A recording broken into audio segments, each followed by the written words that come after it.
Welcome everyone. তোমরা যারা PSC ক্লার্কশিপের জন্য প্রিপারেশান শুরু করেছো এবং ফর্ম ফিল আপ করে ফেলেছো, তোমাদের জন্য আমি একটি সিরিজ চালু করেছি, যেটি হচ্ছে প্লাস ক্লার্কশিপের ওপর একটি করে প্র্যাকটিস সেট, ডেলি একটি করে তোমাদের জন্য মক টেস্ট নেব। তোমরা যারা যারা ক্লার্কশিপের জন্য প্রিপারেশান নিচ্ছ, তোমরা প্রতিদিন আমার এই মক টেস্টটি অ্যাটেন্ড করবে এবং কত স্কোর করতে পারছো তা তোমরা এই ভিডিওর কমেন্ট বক্সে কমেন্ট করে জানাবে। তোমাদেরকে একটা কথা বলে রাখি, 2024 সালের ফেব্রুয়ারি মাসে পিএসসি ক্লার্কশিপ পরীক্ষা অনুষ্ঠিত হওয়ার সম্ভাবনা রয়েছে প্রচুর পরিমাণে। তাই তোমরা এখন থেকে প্রিপারেশানটি জোর কদমে শুরু করে দাও। এখন থেকে যারা প্রিপারেশানটি ভালোভাবে করবে তারা এগিয়ে যাবে। তো চলো আজকে প্র্যাকটিস সেট নাম্বার 2 দেখে নেওয়া যাক। প্র্যাকটিস সেট নাম্বার 2 দেখে নেওয়ার আগে তুমি যদি আমাদের চ্যানেলে নতুন দর্শক হয়ে থাকো তাহলে চ্যানেলটিকে সাবস্ক্রাইব করে নাও এবং পাশে দেওয়া বেল আইকনটিকে প্রেস করে দাও। তো দেখো, আজকের প্রথম প্রশ্ন, আলিগড় আন্দোলনের প্রধান কেন্দ্র কী ছিল? আলিগড় আন্দোলনের প্রধান কেন্দ্র কী ছিল? এর মধ্যে দেখো 4টি অপশন দেওয়া আছে। অ্যাংলো ওরিয়েন্টাল কলেজ, দেওবন্ধু স্কুল, জানুয়ারি 1947, এটা ডিসেম্বর হবে না, এটা অক্টোবর 1946 এটা হবে, যেহেতু টাইপিং মিস্টেক আছে। তো এই 4টির মধ্যে কোনটি সঠিক উত্তর হবে তোমরা অবশ্যই কমেন্টে জানাও। আশা করছি তোমরা কমেন্টে উত্তর এতক্ষণ দিয়ে দিয়েছো। তো এর মধ্যে সঠিক উত্তর হয়ে যাবে আমাদের অপশান ডি, অর্থাৎ অক্টোবর 1946। ঠিক আছে। আচ্ছা, 2 নম্বর প্রশ্নটি দেখো, কোন মুসলিম লীগ এবং কত সালে পাকিস্তান প্রস্তাব গ্রহণ করেছিল? কোন মুসলিম লীগ এবং কত সালে পাকিস্তান প্রস্তাব গ্রহণ করেছিল? 1929 Lahore, 1940 Dhaka, option C 1930 Allahabad, option D 1940 Lahore. এর মধ্যে সঠিক উত্তর আমাদের অবশ্যই হবে 1940 লাহোর। এটি হবে আমাদের সঠিক উত্তর, অর্থাৎ 1940 সালে মুসলিম লীগ কিন্তু লাহোরে কিন্তু প্রস্তাব পাস করেছিল। আচ্ছা, 3 নম্বর প্রশ্নটি দেখো, মুসলিম লীগের লাহোর প্রস্তাবের 1940-এর প্রধান গুরুত্ব কী ছিল? 4টি অপশন দেওয়া আছে। দেখো, জাতীয় কংগ্রেসের সঙ্গে সহযোগিতা করা, পাকিস্তান প্রস্তাব গ্রহণ করা, মুসলিম লীগের জন্য একটি সংবিধান প্রদান করা, আর ব্রিটিশদের সঙ্গে সহযোগিতা করা। তো এর মধ্যে সঠিক উত্তর অবশ্যই পাকিস্তান প্রস্তাব গ্রহণ করা, এটাই হবে সঠিক উত্তর। আশা করছি তোমরা বুঝতে পেরেছো এবং সঠিক উত্তরটি দিতে পেরেছো। আচ্ছা, 4 নম্বর প্রশ্নটি দেখো, খুব ভালো প্রশ্ন। মুসলিম লীগ মাউন্টব্যাটেনে পরিকল্পনা গ্রহণ করেছিল কিসের জন্য? মুসলিম লীগ মাউন্টব্যাটেন পরিকল্পনা গ্রহণ করেছিল কিসের জন্য?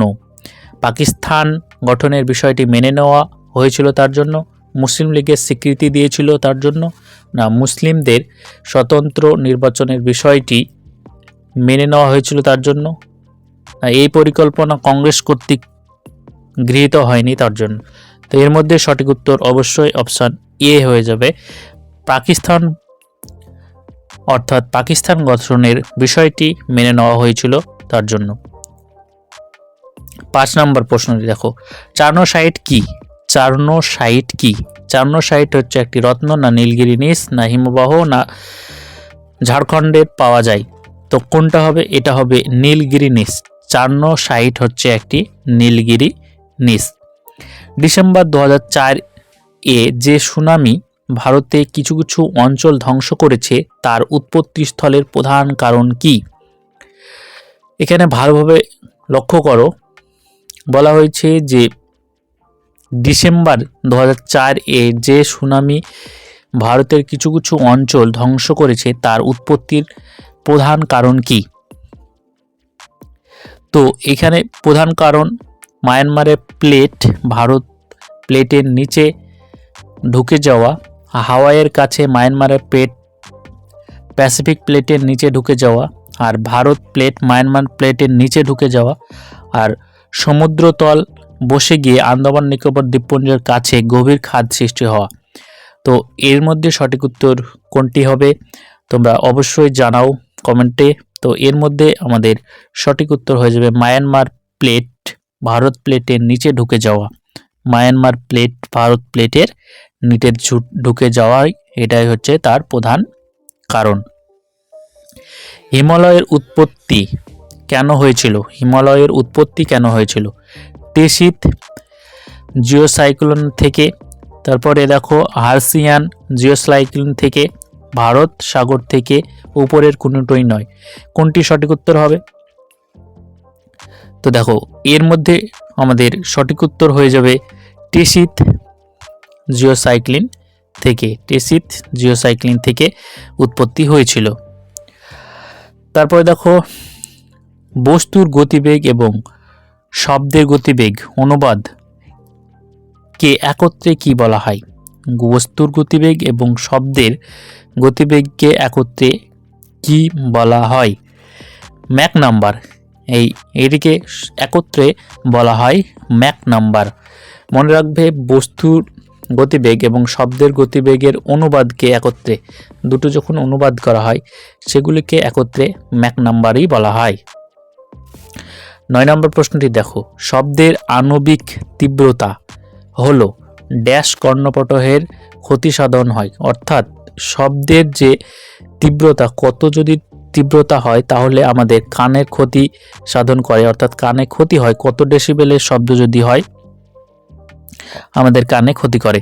তো এটি 140 ডেসিবেল যদি হয় তাহলে আমাদের কানে ক্ষতি করে, অর্থাৎ অপশান বি হয়ে যাবে আমাদের সঠিক উত্তর। 10 নম্বর প্রশ্নটি ভালোভাবে লক্ষ্য করো। কি বলা হয়েছে? আলো এবং শব্দের মধ্যে একটি গুরুত্বপূর্ণ পার্থক্য কি? আলো এবং শব্দের মধ্যে একটি গুরুত্বপূর্ণ পার্থক্য হচ্ছে উভয়ের তরঙ্গ গতি ফাঁকা স্থানে ভ্রমণ করতে পারে, উভয়ের প্রতিফলন হতে পারে, আর বৃত্তাকার কোনো পথে বাঁকতে পারে। তো ফাঁকা স্থানে ভ্রমণ করতে পারে, এটাই হবে গুরুত্বপূর্ণ পার্থক্য। তাহলে এটা সঠিক উত্তর হয়ে যাবে অপশান নাম্বার বি, অর্থাৎ ফাঁকা স্থানে ভ্রমণ করতে পারে। ঠিক আছে, তাছাড়া তোমরা এই যে আমি তোমাদের সঙ্গে 10টি প্রশ্ন নিয়ে আলোচনা করলাম, এই 10টি প্রশ্নের সমস্ত অ্যান্সার কি তোমরা এখানে পেয়ে যাবে। এই পিডিএফটি তোমরা যারা পেতে চাও তারা আমাদের টেলিগ্রাম গ্রুপ অথবা হোয়াটসঅ্যাপ গ্রুপ, যেখানে যে কোনো একটাতে তোমরা জয়েন্ট হয়ে যাও, সেখানেই তোমরা এই পিডিএফগুলি ফ্রি অফ কস্ট পেয়ে যাবে। সেখান থেকে তোমরা পিডিএফ ডাউনলোড করে নেবে এবং মুখস্থ করে নেবে সমস্ত প্রশ্ন। প্রত্যেক দিন তোমাদের জন্য প্র্যাকটিস সেট দেওয়া হবে, তোমরা প্রত্যেক দিন ছোট ছোট করে প্র্যাকটিস সেটগুলি প্র্যাকটিস করো এবং এখন থেকেই পড়াশোনাটি জোর কদমে চালিয়ে যাও। আর এই চ্যানেলেই তোমাদের জন্য ম্যাথসের ভিডিও আসবে, অর্থাৎ ম্যাথসের ওপর 30টি করে ম্যাথস থাকে তোমরা জানো। তো তার জন্য প্রত্যেক দিন 15টি করে অঙ্ক তোমাদেরকে সমাধান করে দেওয়া হবে। তো আজকের ভিডিওটি এখানেই রাখছি, ভালো লাগলে লাইক দেবে, চ্যানেলটিকে সাবস্ক্রাইব করবে। Thank you.